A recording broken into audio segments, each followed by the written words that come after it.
नमस्कार दोस्तों, मैं रविंद्र कुमार भारतवंशी। आज एक ऐसे अहम मुद्दे पे चर्चा करना चाहता हूँ आप लोगों से कि हमारा जो प्रशासन है बहुत ही भ्रष्ट है, लापरवाह है, निकम्मा है।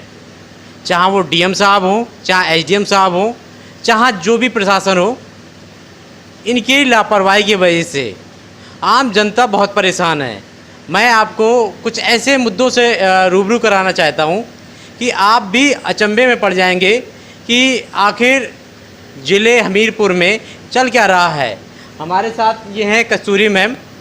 इनका मकान, मैं आपको बता रहा हूँ, इनका मकान इनकी पड़ोस के किसी बंदे ने बेच दिया, किसी थर्ड पर्सन को बेच दिया, और ये अपने मकान के लिए, मकान पाने के लिए 3 साल से कोर्ट कचहरी के चक्कर लगा रही हैं, पुलिस थाने को चक्कर लगा रहे हैं। जबकि थाना सुमेरपुर ने समझौता भी कराया था दोनों पक्ष में कि आपको मकान गलत तरीके से आपने ख़रीदा है और जब आपके पैसे वापस मिल जाएंगे तब तक आप ना तो इस मकान में रहेंगे, ना जिसका ये मकान है वो रहेगा। उसके बावजूद भी थर्ड पर्सन ने उनके मकान का ताला तोड़ लिया और उनके घर में ज़बरदस्ती कब्जा कर लिया। आपको आप रूबरू करा रहे हैं कि क्या घटना घटी है, घटना क्या हुई है। घटना मारे दौरे तारा तोड़ लीन लाग रहा तारा। अच्छा, वो मकान आपका था? आपका मकान लेट लेन बनी, घेर के पक्की बाउंड्री बनी जी। सब बना। आपके परिवार में कोई पुरुष नहीं है अभी? कोई पुरुष नहीं, 5 बेटियां हैं, एक लड़का है तो छोटा। अच्छा, तो पति खत्म होने के बाद आपके घर को कब्जा कर लिया गया? हाँ, कब्जा कर लिया गया, जबरदस्ती कब्जा करे गया। और एक ही बात, फिर हम मायके से जब आए, हमारा पति खत्म हुई गया तो वह नाम जबरदस्ती मारा कूटे, कहा चाह लिहा से हुई जाए, हम न छड़ दें।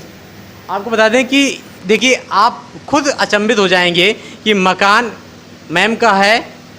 मैम के साथ जो घटना घटी कि इनके हस्बैंड का देहांत हो गया, ये देहांत के बाद अपने मायके चली गई।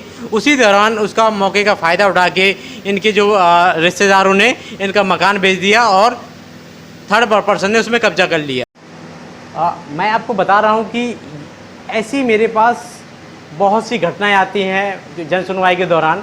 मैं खुद अचंभित पड़ जाता हूँ कि आखिर प्रशासन आम जनता को क्यों इतना बेवकूफ़ बना रही है। अभी मेरे पास इतनी शिकायतें आई हुई हैं। ये ग्राम धुंधपुर का है। धुंधपुर में आवास योजना हुई है, जबकि 22 लोगों को दिया गया, 50 लोगों के नाम दर्ज थे। इनमें से बिच्चा खुच्ची जिनको सचिव ने और प्रधान ने जिनसे पैसे ले लिए, उनको कॉलोनी पास कर दी और बाकी की कॉलोनी नहीं पास की। इसी प्रकार पारा रायपुरा का है, इसी प्रकार इंगोठा का है। मतलब हर जगह वही समस्या आ रही हैं और ये सारी समस्या कहीं ना कहीं प्रशासन की लापरवाही की वजह से हो रही है। प्रशासन को आम जो जनता है वो बार बार एप्लीकेशन देती है, शिकायत देती है, पर प्रशासन उसमें सुनवाई नहीं करता, उसकी एप्लीकेशन उठा के यहाँ वहाँ फेंक देता है। ये चल क्या रहा है आखिर? जनता, आप लोग जो बैठे हुए हैं, कहीं ना कहीं इस जनता की सेवा के लिए बैठे हैं। यहाँ पे जनता मालिक है, आप उसके सेवक हैं, पर आप सेवा नहीं कर रहे हैं। आप कहीं ना कहीं गुंडागर्दी, दादागिरी, अपनी रंगदारी दिखा रहे हैं। आपको पता है आपके कारण हर जगह भ्रष्टाचार बहुत तेज़ी से फैल रहा है। आपके हर थानों में दलाल बैठे हुए हैं, बिना दलाल के आपके थाने नहीं चल रहे हैं। हर थाने में पैसे से का काम चल रहा है। सचिव प्रधान मिलके गांव के जितना भी विकास का पैसा आता है, आधे से ज़्यादा खा जाते हैं। यहाँ तक कि मनरेगा का पैसा भी खा जाते हैं लोगों का। आवास योजना में सबको पता है कि आवास योजना में 10 से 20 हज़ार रुपये खाते हैं, परंतु आप लोग के पास शिकायत लाते हैं, आप लोग कार्रवाई नहीं करते। अभी रिसेंटली मैंने स्वास्थ्य विभाग में इतना बड़ा घोटाला का वीडियो वायरल किया, जहाँ पे खुद लोगों ने कबूला कि कितना पैसा लिया जा रहा है, भर्ती के नाम से कितना पैसा लिया जा रहा है, यहाँ तक कि दवाएं बेची जा रही हैं, डॉक्टर आते नहीं हैं, उनकी हाजिरी चल रही है, उनका पैसा निकल रहा है। ये सारा कहीं ना कहीं आप लोगों की लापरवाही की वजह से हो रहा है। चाहे नाइट विभाग में देख लीजिए, अभी रिसेंटली पिछले सत्र में टाटा की एक कंपनी को बिजली के मीटर लगाने की जिम्मेदारी दी गई थी। अब उन्होंने पैसे लेके गलत तरीके से मीटर लगा दिए। कोई उन्होंने रूल रेगुलेशन फॉलो नहीं किया कि कितने डिस्टेंस के बाद पोल लगना चाहिए, कितने डिस्टेंस के बाद मीटर लगना चाहिए, और उन्होंने पैसे लिए और मीटर लगा दिए। फिर बाद में जो आपके जेई होते हैं वो उनको मीटर को काट देते हैं। उनका जो 5,000 रुपये लगा मीटर का, उसका भरपाई कौन करेगा? आप लोगों ने तो गलत तरीके से पहले काम करा लिया, फिर वही हुआ। आपके कर्मचारी, बिजली विभाग के कर्मचारी 1-1 साल तक में बिल निकालने नहीं आते, और उसी वजह से ब्याज लग के उनकी किसी के 50,000, किसी के 20,000, किसी के 1 लाख रुपए बिल आ जाता है।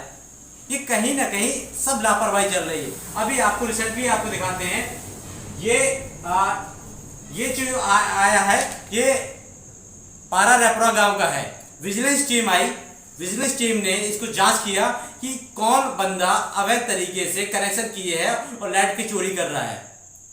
उन्होंने पकड़ा, जब पकड़ा तो उनको पता चला कि ये तो बिजली विभाग का कर्मचारी है, कोई पंडित था। उन्होंने उसको छोड़ के उसके पड़ोसी के ऊपर नोटिस भेज दिए 80,000 रुपए की। मतलब चल क्या रहा है?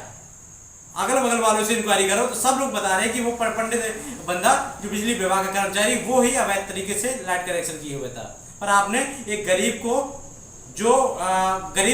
आपने 80,000 का नोटिस भेज दिया। इसी प्रकार आप देखें, ये आपके किसानों का 200 किसानों के धान का पैसा, ये आपके हमीरपुर के कुराल क्षेत्र का है। 200 किसानों को धान का पैसा एक व्यापारी पूरा खा जाता है, और वो किसान बेचारे अपने मेहनत के पैसा, जो साल भर उन्होंने मेहनत की, अपने उस पैसे के लिए पुलिस प्रशासन के चक्कर लगा रहे हैं, आपके हमीरपुर प्रशासन के चक्कर लगा रहे हैं। जब धरना धरा तब उस व्यापारी को पकड़ा, उसको जेल भेजा, फिर भी उसको जमानत दे दी गई। अब सारे किसान अपना पैसा लेने के लिए कोर्ट कचहरी के चक्कर लगा रहे हैं, ये परेशान हो रहे हैं और उनको पैसा नहीं मिला। आज उनकी हालत इतनी दयनीय हो चुकी है कि उनके घरों में खाने के लिए नहीं है। उनको, आपको पता है, किसान अपनी फसल पर डिपेंडेंट रहता है, और फसल जब आती है तभी वो अपने बच्चों की शादी, इलाज, अपने दैनिक खर्चे कर पाता है साल भर का, और अगली साल की जो खेती का जो रहता है वो उसी पिछले जो कमाया था उसी से करता है। पर जो 200 किसानों के साथ ये धोखाधड़ी हुई है, अब किसानों की लाइफ क्या हो? बच्चों की शादी थी, उसे टालना पड़ा, बीमारी का इलाज नहीं करा पाए, कई लोग ऐसे आर्थिक की चलते हुए उनको डेथ हो गई।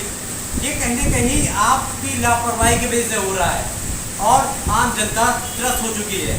डीएम साहब, मैं आपसे ज़्यादा नहीं कह रहा हूँ, आपसे बस इतना कह रहा हूँ, या तो इंक्वायरी करिए, और इंक्वायरी नहीं कि आप कर पा रहे हैं ना, तो कृपया करके आप हमीरपुर ज़िला छोड़ दीजिए, क्योंकि आपके बस की बात नहीं है ज़िला चलाना।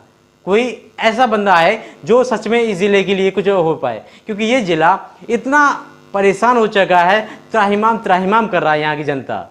कहीं ना कहीं आप लोग इसके दोषी हैं। आप लोगों की लापरवाही की वजह से ये प्रशासन, ये जनता है जो ये परेशान हो रही है।